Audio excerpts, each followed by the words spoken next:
Hello everyone, welcome back to part 3. In this part I'll be talking about defensive playstyles here. Give you a bit of an example of these guys out here. What a defensive playstyle is. This is more from a highly upgraded, specialized Elite Force style perspective. I have no clue how you would do it in a Horde type of style, but that is possible, but I don't know much about that type of style. So that's a video for another day or for someone else to make.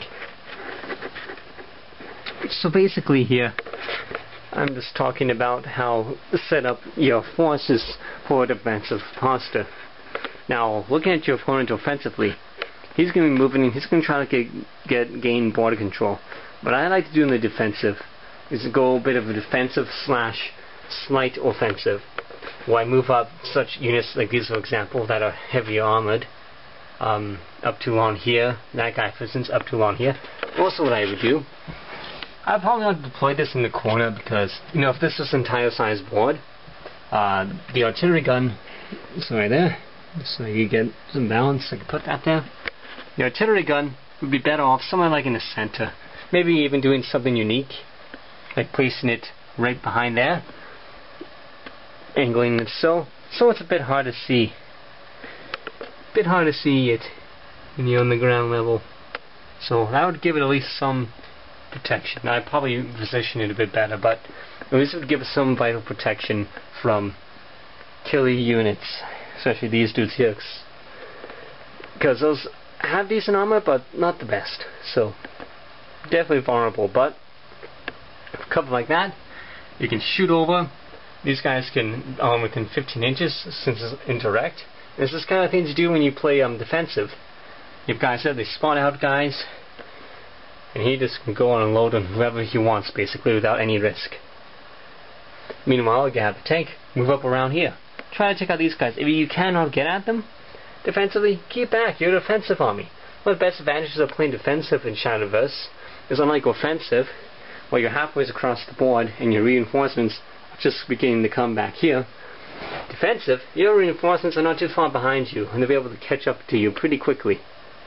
So that's one really good advantage of playing defensive in Shadowverse. But then again, offensive is very, you know, getting ground control and stuff can be very vital, especially with some of the new game mechanics coming out of holding objectives and such. But without a doubt, defensive play is still a very good playstyle. It's not as risky. It's the thing is, with the offensive, you get some breathing space back here if you have to fall back or something like that. The only problem with defensive is you don't get much breathing space. However, you do get breathing space more at the beginning to adjust your force to bring in reinforcements to counter what your enemy is doing on the offensive. So with a tank, for instance, here, against these two here, I would begin moving them around here, moving them over here, trying to get an angle, so either way they go, they're going to be forced back to here. And just keep this guy moving around, eventually be able to flank and take them out. Of course, doing with all this stuff here. That's kind of the thing I did with my very first game. I had brought on my alpha. It didn't work exactly as planned because he got around the center of the board and then he got blasted away. However, my other one came and I just decided to go a slow march around the board because there's a few units high in the back, and he would just lay waste to them basically. Just peg off whoever he can with his shots here and there and work my way all around to the back, right into the deployment zone. Anyhow, that's more of an offensive play also though, so that's something to watch out for too. But that's offensive defensive. The main thing though is defensive is to keep closer to the back. Let your opponent to come. Let him use the artillery gun. Use this. Use your guys.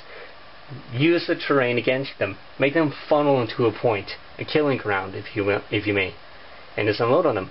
You can also make it so you force them out of certain areas by doing this. For instance, having the artillery gun holding this entire area here, for instance, it's forcing them to screw that and let's go around. Let's go around, you know.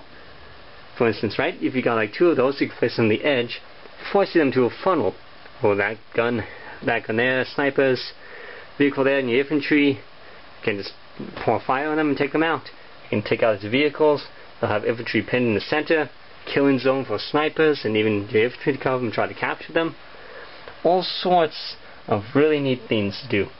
One thing that's always to watch out for is if they gain too much ground and too much control here, they can hit and run and stuff like that, and that could cause hell for a defending army. That's how I would crack a defending army. Is hit and run tactics. Peg off, weaken the points. Do that and keep on doing that. You don't need much points to be ahead. Just do that and then just, kind of fool around here and do a few shots in that. Right, but of course we will play more for fun. This is not a competitive game. So I more just do that a bit just to break in and weaken the lines, and then I go in for the kill, basically. But defensive, once again, move position stuff around. Don't leave stuff there static in your lines to be shot at and wasted. Move them around a bit and stuff, Move your snipers over here. Maybe move the snipers over there, right? Keep them in the defensive line. But move your units around so your opponent can't, okay, I'm the target, these guys around here to kill that, and that around there to kill that. Snipers going to shoot at those snipers. These vehicles can advance through here and try to take out them. Instead, you're always moving around. His plan of offensive line is going to have to rearrange right here. It's going to cause time to slow him down, give you more time to shoot at him. So that's kind of the basics of a defensive strategy here, and a few tips I would have if you play defensive. Very good strategy. I know a few people. Adam Ishwood, for instance, well, he's more of a cautious player. That's what I've been told by him. So everyone's a different player. I would actually like you to comment in this video what type of playstyle you are, and perhaps I'll do a video or two on that. Well, everyone, that's the end of this. Hope you enjoyed. We're doing more videos here shortly. See ya.